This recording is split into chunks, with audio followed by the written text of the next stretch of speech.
Bismillahirrohmanirrohim. Assalamualaikum. Kenapa sih kadang kita itu sudah melakukan banyak hal tapi orang lain mengira kita belum ngapa-ngapain?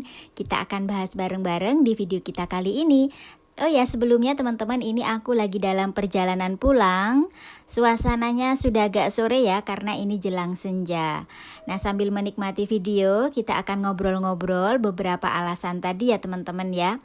Jadi dalam kehidupan kita sehari-hari itu sebenarnya dalam aktivitas kita ada 4 jendela ya. Teori 4 jendela yang mungkin nanti teman-teman bisa pelajari lebih lanjut ya. Yang pertama adalah open self area ya, area yang terbuka di mana kita tahu, kemudian orang lain tahu. Gimana nih maksudnya? Nah, ketika kita melakukan sesuatu, kemudian orang lain tahu tentang kita dan apa yang kita lakukan, itu yang disebut dengan open area. Teman-teman tahu kalau teman-teman itu bisa melakukan suatu pekerjaan dan orang lain juga tahu teman-teman memang mampu di sana. Karena mereka melihat teman-teman melakukannya. Contoh nih, teman-teman tahu kalau teman-teman itu suka ngajar ya, suka menularkan ilmu.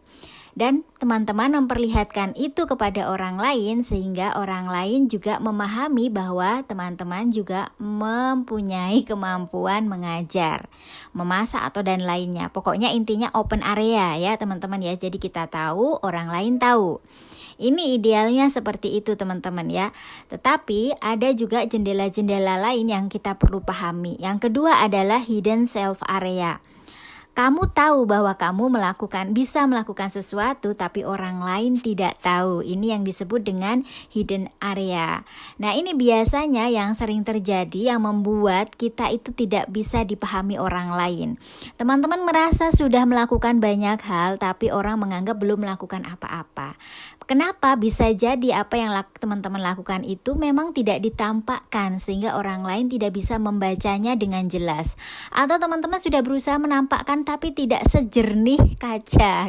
Artinya tidak apa yang teman-teman lakukan itu belum sepenuhnya dipahami orang lain. Jadi kalau memang teman-teman ingin menunjukkan bahwa sudah melakukan sesuatu atau teman-teman punya kemampuan sesuatu, jangan sampai jadi hidden self area yang tahu cuma kita aja, orang lain nggak tahu. Ini bisa merugikan diri kita sendiri.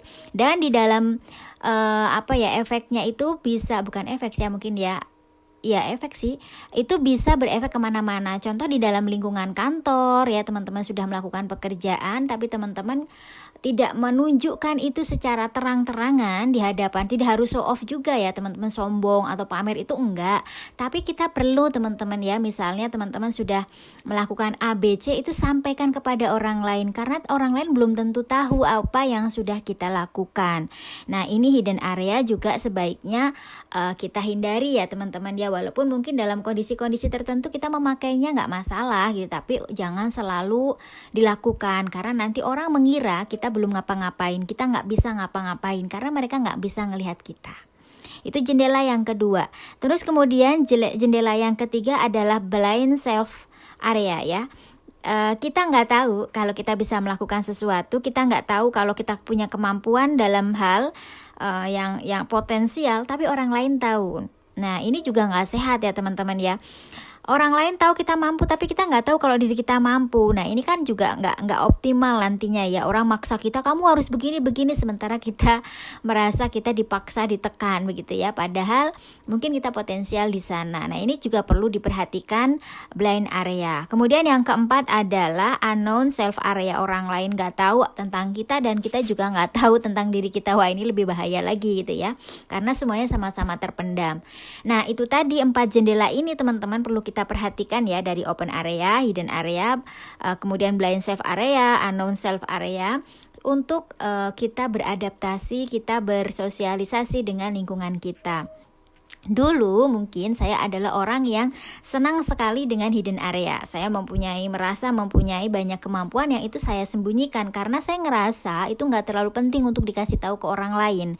Tapi makin kesini teman-teman, makin disadari bahwa kita harus open gitu ya, karena barangkali orang lain membutuhkan bantuan kita atau kita bisa memberikan manfaat yang lebih besar. Mungkin itu dulu ya teman-teman ya, mudah-mudahan bisa menjadi informasi buat kita semuanya. Pokoknya semangat terus bermanfaat buat diri